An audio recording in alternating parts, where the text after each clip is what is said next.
Hello students, पिछले video में हमने ग्राफिकल मेथड की शुरुआत की थी, जिसमें कि हमने ग्राफिकल मेथड की वर्किंग मेथड और एग्जांपल के थ्रू ग्राफिकल मेथड को समझा था। आज उसी को आगे कंटिन्यू करते हुए हम ग्राफिकल मेथड के कुछ स्पेशल केसेस को डिस्कस करेंगे।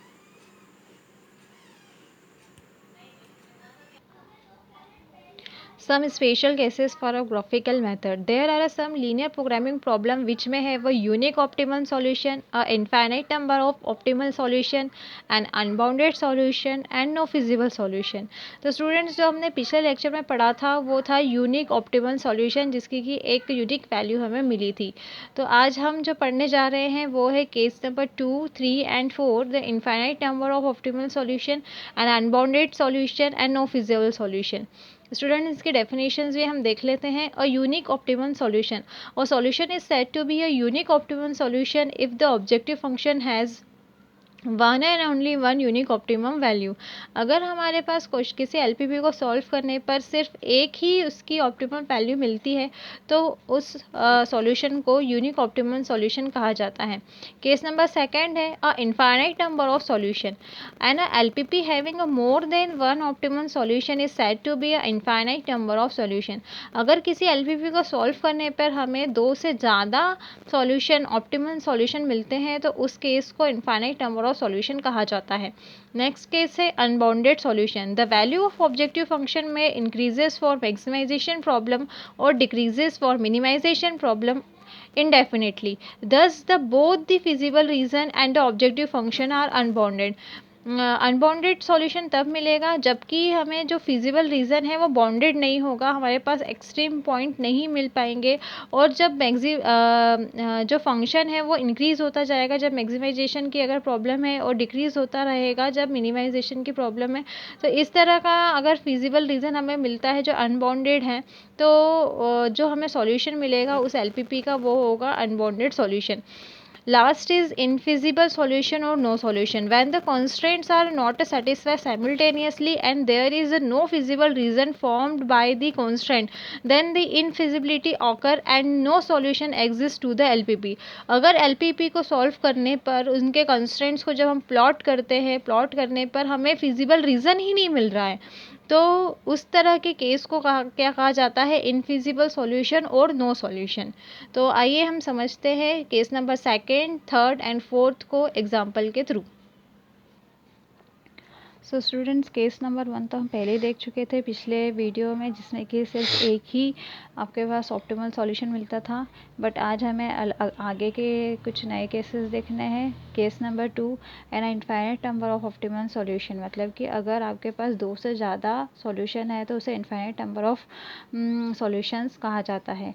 तो इसका एग्जांपल देख लेते हैं। Solve the LPP by the graphical method. Maximization z is equal to 100 of x1 plus 40x2 subject to the condition 10 of x1 plus 4x2 is less or equal to 2000. 3 of x1 plus 2x2 is less or equal to 900. 6 of x1 plus 12x2 is less or equal to 3000 and x1 and x2 is greater और equal to 0। तो working rule के according सबसे पहले जितनी भी हमें conditions constraints में given होती है, जितनी भी हमें इन इक्वेशंस गिवन होती है, उन्हें इक्वेशन में कन्वर्ट करना होता है। तो convert all the constraints into the equation, मतलब कि हमें ये लेस आर इक्वल टू के साइन के प्लेस पे इक्वल टू का साइन लेकर आना होता है ताकि हम इन लाइंस को ग्राफ पे ड्रॉ कर सकें। तो सबसे पहली जो लाइन बन रही है स्टूडेंट्स वो बन रही है 10x1 plus 4x2 is equal to 2000।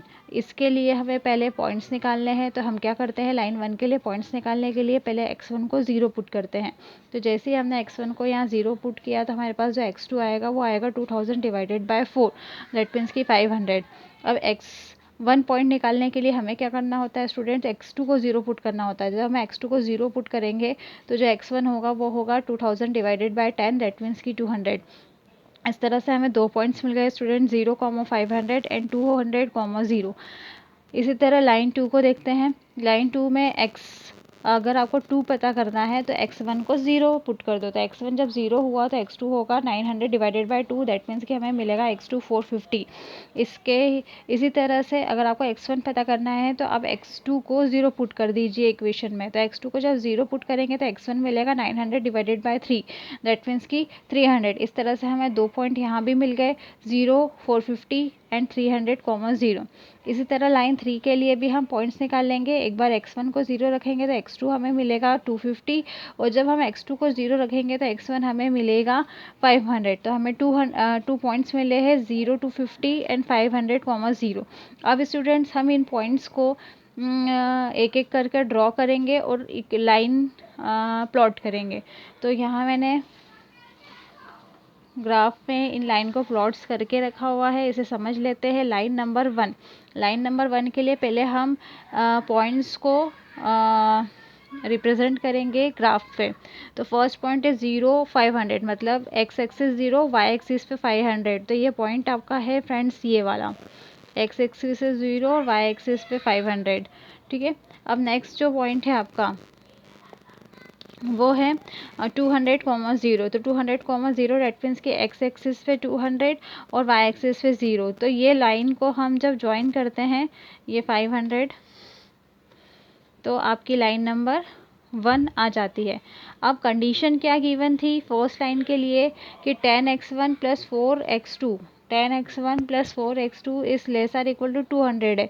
मतलब कि लेसर इक्वल टू मतलब कि अब जो लाइन है उसके नीचे वाला पोर्शन लेना है या फिर ऊपर वाला। तो जब भी लेसर इक्वल टू या जो भी ग्रेटर आर इक्वल टू है, इस कंडीशन को चेक करने के लिए हम क्या करते हैं कि 0, 0 पुट कर देते हैं। ओरिजिन पे हम चेक कर लेते हैं कि कंडीशन ट्रू है क्या। तो जब हमने यहाँ 0 और 0 पुट किया तो 0 + 0 that means 0 is lesser equal to 2000, that means की कंडीशन सेटिस्फाई कर रही है ओरिजिन पे। तो ओरिजिन जो पॉइंट है वो जो आ रहा है लाइन के नीचे साइड आ रहा है, दैट मीन्स कि नीचे का पूरा पोर्शन जो हो गया वो आपका क्या हो गया, इस कंडीशन को सेटिस्फाई करता है।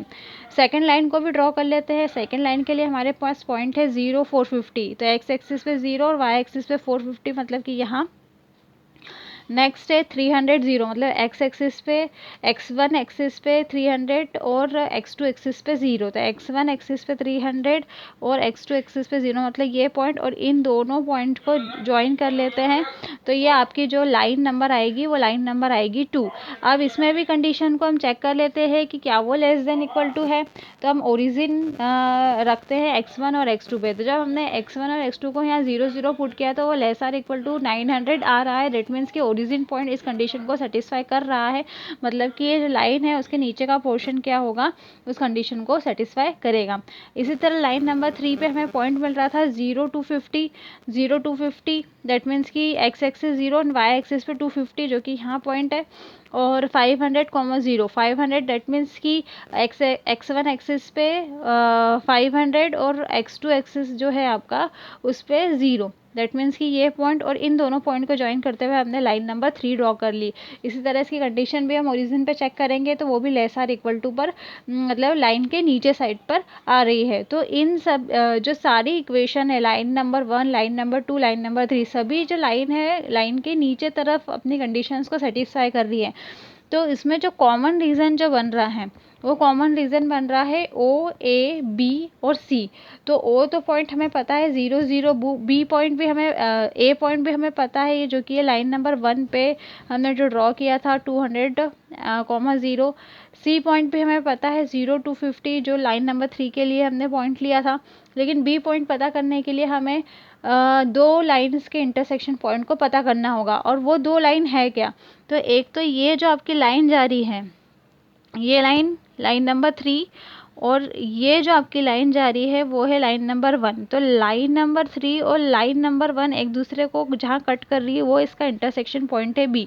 तो दो लाइन जब एक दूसरे को कट करती है और उसका इंटरसेक्शन पॉइंट जब हमें पता करना होता है तो हम ये पहले भी अपने जो 5th 6th क्लास में इस तरह के क्वेश्चन कर चुके हैं कि लाइन 1 और 3 एक दूसरे को इंटरसेक्ट कर रही है, वो पॉइंट हमें पता करना है। तो हमने क्या किया है लाइन नंबर 1 और लाइन नंबर 3 ठीक है। तो लाइन नंबर 1 को लिख लिया और लाइन नंबर 3 को लिख लिया। इंटरसेक्शन पॉइंट पता करना है, मतलब कि x1 और x2 की वैल्यू को पता करना है।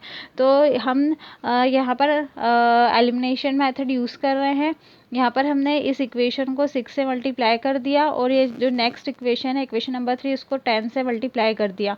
फिर इससे होगा ये कि x1 के जो कोफिशिएंट है वो सेम आ जाएंगे, ठीक है। हम जब माइनस करेंगे तो जितने भी ये नीचे की इक्वेशन है उनके सभी के साइन चेंज हो जाएंगे, ये आपस में कैंसिल आउट हो जाएगा और इसको हम इजीली सॉल्व कर लेंगे। तो 120 माइनस का है, 24 प्लस का है, दैट मीन्स कि हमारे पास बचेगा -96x2 और यहाँ पर 30,000 माइनस का है और प्लस का 12,000 है, दैट मीन्स हमारे पास बचेगा -1800। माइनस से माइनस कैंसिल, x2 की वैल्यू आ गई 1800 डिवाइडेड बाय 96, दैट मीन की 187.5। इस x2 की वैल्यू को आप दोनों इक्वेशन में से किसी भी एक इक्वेशन में पुट कर देंगे तो आपके पास जो वैल्यू आएगी वो x1 की होगी। तो x1 की वैल्यू आ रही है 125, दैट मीन्स कि जो इंटरसेक्शन पॉइंट ग्राफ पे मिला वो मिला आपका 125,187.5। ये इंटरसेक्शन पॉइंट आपको रफली आप निकाल सकते हो, आपको सिर्फ ग्राफ में यहाँ डिनोट करना है। अब इसके बाद जो है वर्किंग मेथड वो ये है कि आप एक्सट्रीम पॉइंट्स पे z की वैल्यू को पता कर लेते हैं। तो एक्सट्रीम पॉइंट्स क्या क्या है? एक्सट्रीम पॉइंट्स दैट मीन्स कि जो फिजिबल रीजन आपको मिला है उसके कॉर्नर पॉइंट्स क्या है। तो कॉर्नर पॉइंट्स एक तो 0 है, ओरिजिन है, एक पॉइंट A है जो कि 200,0 है, एक पॉइंट B है जो अभी हमने निकाला इंटरसेक्शन पॉइंट 125,187.5, एक पॉइंट है C जो कि है 0,250, ठीक है। तो ये आपका क्या आ गया, एक्सट्रीम पॉइंट आ गए और इन एक्सट्रीम पॉइंट पे हम ऑब्जेक्टिव फंक्शन की वैल्यू को पता कर लेते हैं। तो जब 0 0 पुट करेंगे तो ऑब्जेक्टिव फंक्शन z की वैल्यू भी 0 आ रही है। जब हम a 200,0 पुट करेंगे z में तो हमारे पास आ रहा है 20,000। जब b हम पुट कर रहे हैं यहाँ पर, मतलब x1 125 और x2 187.5 जब यहाँ पुट करेंगे तो z जो आ रहा है वो 20,000 आ रहा है और जब c पुट कर रहे हैं तो 10,000 आ रहा है। तो स्टूडेंट्स यहाँ पर दो वैल्यू सेम आ रही है और दोनों ही वैल्यू पर मैक्सिमम हमें z मिल रहा है। तब इस कंडीशन में जो सॉल्यूशन होता है वो इनफाइनाइट मैनी सॉल्यूशन होता है और उसको इस तरह से लिखते हैं the maximum value of z occur at a two vertices a and b since there are infinite number of points on the line joining a and b, ठीक है। a और b पॉइंट दोनों पर मैक्सिमम वैल्यू मिल रही है optimal function objective function की, ठीक है। और इस a और b को जोड़ने वाले लाइन सेगमेंट के हर एक पॉइंट पे आपको z की मैक्सिमम वैल्यू मिलेगी। दैट मीन्स कि हमें इस तरह अगर दो पॉइंट मिलते हैं और एक लाइन सेगमेंट मिल रहा है और उस पर हर पॉइंट पे आपको z ऑप्टिमल जो ऑब्जेक्टिव फंक्शन है उसकी ऑप्टिमल वैल्यू अगर मिल रही है तो इस तरह का जो सॉल्यूशन होता है वो होता है स्टूडेंट इनफाइनाइट ऑप्टिमल सॉल्यूशन। तो इसको इस तरह से लिखा जाता है since there are an infinite number of points on the line joining a and b gives the same maximum value of z, thus there are an infinite number of optimal solution for the LPP, ठीक है। अब next case है case number 3। Student case number जो 3 है वो है unbounded solution. तो इसको भी एक एग्जांपल के थ्रू देख लेते हैं। Solve the following LPP maximisation z is equal to 2 of x1 plus 3x2 subject to the condition x1 minus x2 is lesser equal to 2 and x1 plus x2 is greater or equal to 4 and x1 x2 is greater or equal to 0। तो student इसको भी हम graphical की working method के through ही solve करेंगे। सबसे पहले convert the all the constants into the equation, जितने भी कॉन्स्टेंट्स है उसको इक्वेशन में कन्वर्ट करना है। तो यहाँ जो लेस आर इक्वल टू और ग्रेटर आर इक्वल टू का साइन है उसको इक्वल टू के साइन में हमने कन्वर्ट कर लिया।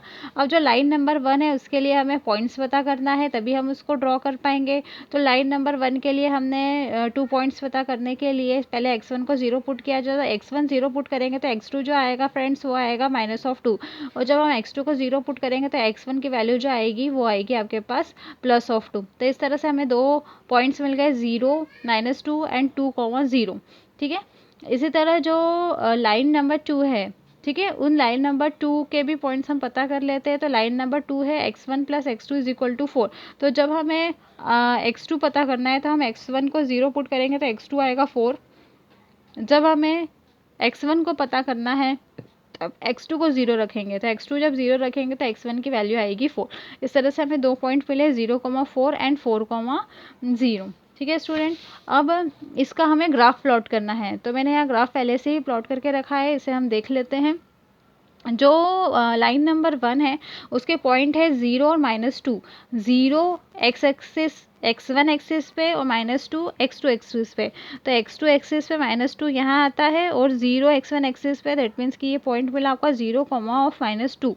ठीक है, और दूसरा पॉइंट है 2,0, तो 2,0 दैट मीन्स कि x1 एक्सिस पे 2 और x2 एक्सिस पे 0, तो ये पॉइंट मिला हमें यहाँ x1 एक्सिस पे 2 और x2 एक्सिस है ही नहीं।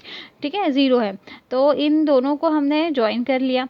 अब फ्रेंड्स स्टूडेंट्स हमें ये देखना है कि ये लाइन के लेफ्ट हैंड साइड वाला या राइट हैंड साइड वाला पार्ट इस कंडीशन को सेटिस्फाई कर रहा है। और कंडीशन हमारे पास क्या है, कंडीशन हमारे पास है x1 minus x2 is lesser equal to 2। तो इसको हम देख लेते हैं कैसे।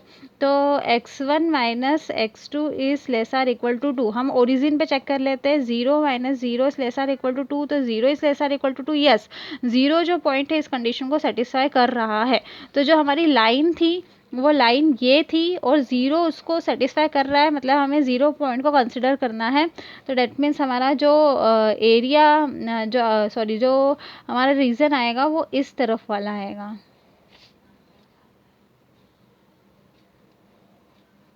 ठीक है, लाइन के लेफ्ट हैंड साइड। अब इसके बाद में हमें लाइन नंबर 2 को प्लॉट करना है। तो लाइन नंबर 2 0 4 और 4 0, तो 0 4 मतलब कि x1 पे 0 और x2 पे 4 ये पॉइंट, और x1 पे 4 और x2 0 ये पॉइंट, इन दोनों लाइन को भी हमने ज्वाइन कर लिया, तो ये लाइन नंबर 2 आ गई। अब हमें चेक करना है कि ओरिजिन पॉइंट क्या है, इसके लाइन के को सेटिस्फाई कर रहा है या नहीं, ताकि हमें पता चल पाए कि इस लाइन के इस तरफ वाला हिस्सा लेना है या फिर इस तरफ वाला हिस्सा लेना है। तो हमने लाइन ली, कंडीशन जो हमें गिवन थी x1 x2 is greater or equal to 4, origin पे चेक किया तो 0 is greater or equal to 4, ये कंडीशन रॉन्ग है, ये सेटिस्फाई ओरिजिन पर नहीं हो रहा है। दैट मीन्स कि हमें जो है इस लाइन के नीचे वाला पार्ट नहीं लेना है, क्योंकि ओरिजिन पे कंडीशन सेटिस्फाई नहीं कर रहा है, हमें लाइन के ऊपर वाला पार्ट लेना है। तो स्टूडेंट्स आप देख रहे होंगे कि इसका जो कॉमन रीज़न बन रहा है वो ये पार्ट बन रहा है, और ये जो कॉमन रीज़न है वो अनबाउंडेड है। अनबाउंडेड दैट मीन्स कि मैक्सिमम ऑब्जेक्टिव फंक्शन के लिए ये जो आपका ग्राफ है वो अनबाउंडेड है, क्योंकि मैक्सिमम पॉइंट आप कैसे पता करोगे, ये तो इन्फाइनाइटली चलते जाएगा, ये लाइन पूरी इस तरह से जा रही है, तो इन्फाइनाइट आप वैल्यू पॉइंट पे आप कैसे पता करोगे मैक्सिमम वैल्यू।